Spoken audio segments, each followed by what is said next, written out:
نحمدہ ونصلی علی رسول الکریم اما بعد فاعوذ باللہ من الشیطان الرجیم بسم اللہ الرحمن الرحیم الم تر الی الملأ من بنی اسرائیل من بعد موسیٰ اذ قالوا لنبی لهم ابعث لنا ملکا نقاتل فی سبیل اللہ قال هل عسیتم ان کتب علیکم القتال الا تقاتلوا قالوا وما لنا الا نقاتل في سبيل الله وقد اخرجنا من ديارنا وابنائنا فلما كتب عليهم القتال تولوا الا قليلا منهم والله عليم بالظالمين وقال لهم نبيهم ان الله قد بعث لكم طالوت ملكا قالوا أنى يكون له الملك علينا ونحن أحق بالملك منه ولم يؤت سعة من المال قال إن الله اصطفاه عليكم وزاده بسطة في العلم والجسم والله يؤتي ملكه من يشاء والله واسع عليم وقال لهم نبيهم إن آية ملكه أن يأتيكم التابوت فيه سكينة من ربكم وبقية مما ترك آل موسى وآل هارون تحمله الملائكة إن في ذلك لآية لكم إن كنتم مؤمنين صدق اللہ العظیم۔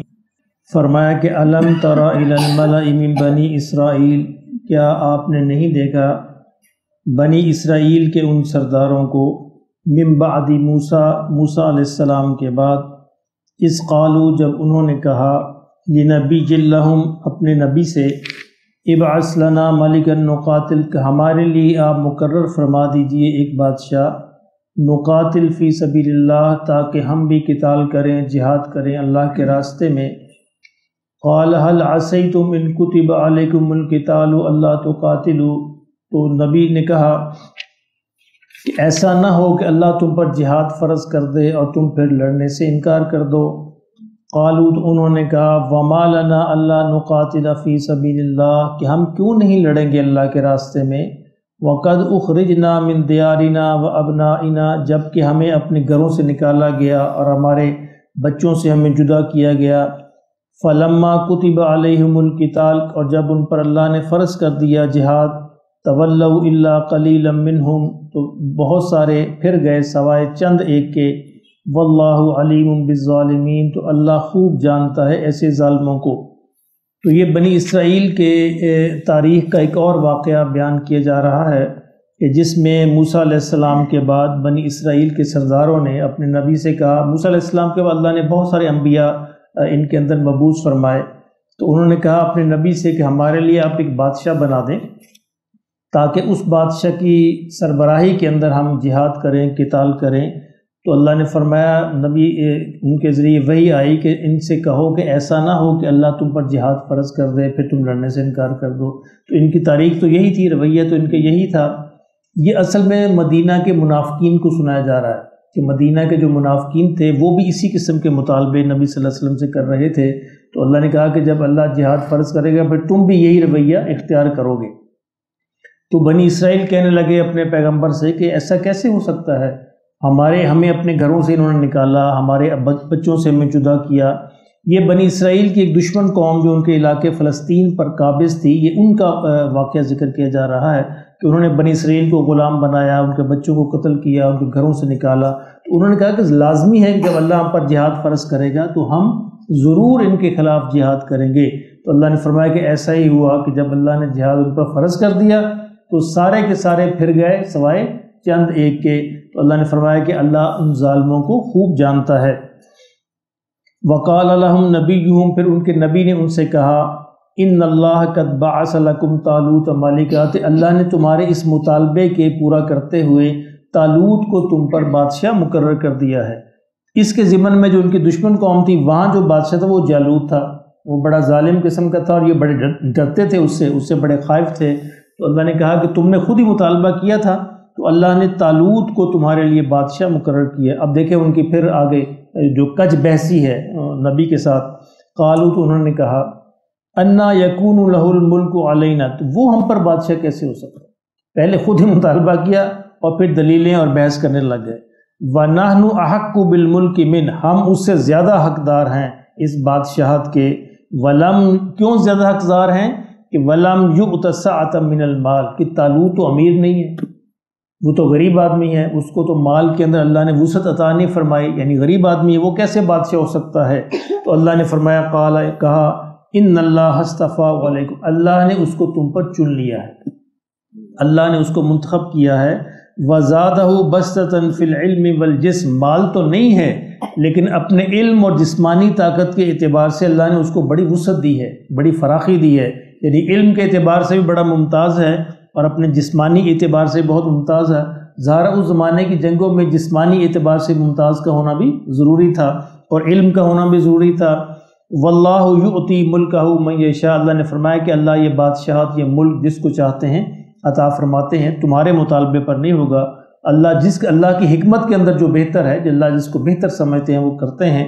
واللہ واسع علیم، اور اللہ جو ہے بڑی اپنے علم کے اندر بڑی وسعت رکھنے والے ہیں، خوب جاننے والے ہیں۔ وقال لهم نبیہم، اور پھر ان کے نبی نے ان سے یہ بھی کہا کہ اب ان کی ایک نشانی بھی ہے، یعنی طالوت کو بادشاہ مقرر کرنے کی اللہ نے ایک نشانی بھی بتا دی ہے کہ یہی بادشاہ ہوگا تمہارا۔ وہ کیا نشانی ہے؟ ان آیت ملکہ، اس کی بادشاہت کی نشانی یہ ہے ان یأتیکم التابوت فیہ سکینۃ من ربکم، کہ وہ تمہارے لیے اس تابوت کو واپس لائے گا جس میں تمہارے لیے سکینہ ہے، اطمینان ہے تمہارے رب کی طرف سے۔ وبقیۃ مما ترک آل موسیٰ وآل ہارون، اور اس تابوت کے اندر موسیٰ علیہ السلام کے اور ہارون علیہ السلام کے بچائے ہوئے جو تبرکات ہیں وہ بھی اس کے اندر محفوظ ہیں۔ تحملہ الملائکہ، فرشتے اس کو اٹھائے ہوئے ہوں گے۔ ان فی ذلک لآیۃ لکم ان کنتم مؤمنین، فرمایا کہ یہ بھی ایک آیت ہے، کھلی ہوئی آیت ہے، نشانی ہے طالوت کے بادشاہ ہونے کی۔ ان کنتم مؤمنین، اگر تم واقعی ایمان رکھنے والے ہو۔ یہ کیا ہے؟ تابوت جو ہے ایک صندوق تھا بنی اسرائیل کا، اس کی بڑی اہمیت تھی ان کے ہاں۔ یہ صندوق ان کے ہاں اسی طرح کام کرتا تھا جس سے ہم قبلے کی طرف منہ کرتے ہیں، تو اپنے آگے رکھ کر نماز پڑھا کرتے تھے۔ ان کی قبلہ گاہ بھی تھی، اور اس تابوت کو ہمیشہ جنگوں میں یہ اپنے آگے رکھتے تھے، اور ان کا یہ عقیدہ تھا، یقین تھا کہ اس کی وجہ سے اللہ ہمیں فتح نصیب فرماتے ہیں۔ اس تابوت کے موسیٰ علیہ السلام کے انتقال کے بعد موسیٰ علیہ السلام کا جو عصا تھا وہ بھی اس کے اندر رکھ دیا گیا۔ موسیٰ علیہ السلام کو جو اللہ نے الواح دی تھیں، یعنی تورات جو لکھ کر بھیجی تھی آسمان سے، وہ بھی اس کے اندر موجود تھی۔ من و سلوہ جو نازل کیا گیا تھا اس کی کچھ یادگار بھی اس کے اندر محفوظ تھی۔ موسیٰ علیہ السلام کا جو لباس تھا وہ بھی اس کے اندر محفوظ تھا۔ اس ہارون علیہ السلام کے جو تبرکات تھے وہ بھی کچھ اس کے اندر محفوظ تھے۔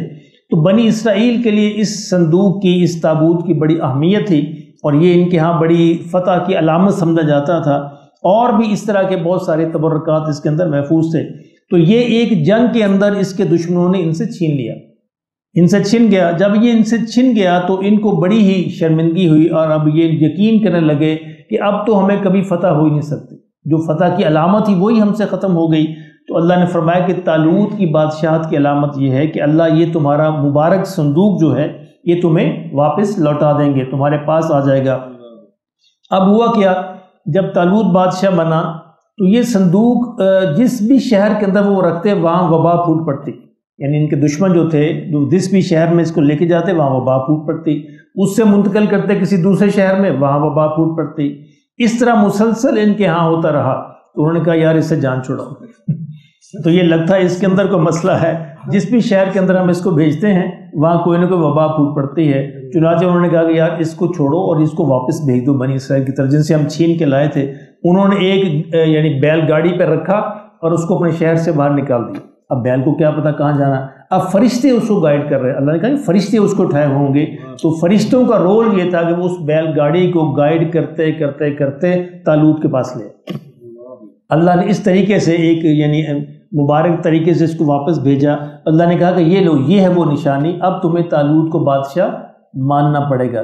اچھا مان تو لیا، لیکن آگے پھر وہی حرکتیں جو انشاءاللہ ہم کل بیان کرتے ہیں کہ طالوت کو بادشاہ بھی مانا، لیکن اس کے بعد حرکتیں پھر وہی کی وہی، اندر یعنی اندر تبدیل نہیں ہوا۔ مسئلہ پھر یہی ہے کہ مذہب دین جب تک آپ کے اندر کو تبدیل نہیں کرتا وہ دین نہیں، ٹھیک ہے؟ تو یہ بڑا اہم ہے، ہمیں بھی اس کی روشنی میں دیکھنا چاہیے کیا اسلام نے ہمارے اندر کو تبدیل کیا ہے۔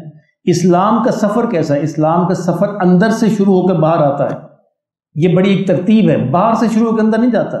پہلے نبی صلی اللہ علیہ وسلم نے لوگوں کے دل بدلے تو باقی سارا کچھ بدل گیا۔ اب ہمارا جو فکر ہے ہم لوگوں کے ظاہر بدلنے پہ ہے، اس کی جناب لباس ایسا ہو جائے، اس کی شکل ایسی ہو جائے، یہ ہو جائے، یہ اندر نہیں بدلتا، اندر وہیں کہیں کھڑا رہتا ہے۔ تو یہ ترتیب غلط ہے، الٹ ترتیب ہم اختیار کرتے ہیں۔ انبیاء کی ترتیب اندر سے باہر کی طرف ہے، ہماری ترتیب باہر سے اندر کی طرف ہے۔ یہ جو دعا محسوس ربنا لا تزغ قلوبنا بعد إذ هديتنا وهب لنا من لدنك رحمة إنك أنت الوهاب، یہ بڑا اکثر پڑھتے رہتے ہیں۔ جی بالکل، اس دعا کی اہمیت یہ ہے کہ یا اللہ ہدایت کے بعد ہمارے دلوں کو ٹیڑھا نہ کر دینا، یعنی ہدایت کے بعد دوبارہ گمراہی نہ کہیں ہم حاصل کر بیٹھیں۔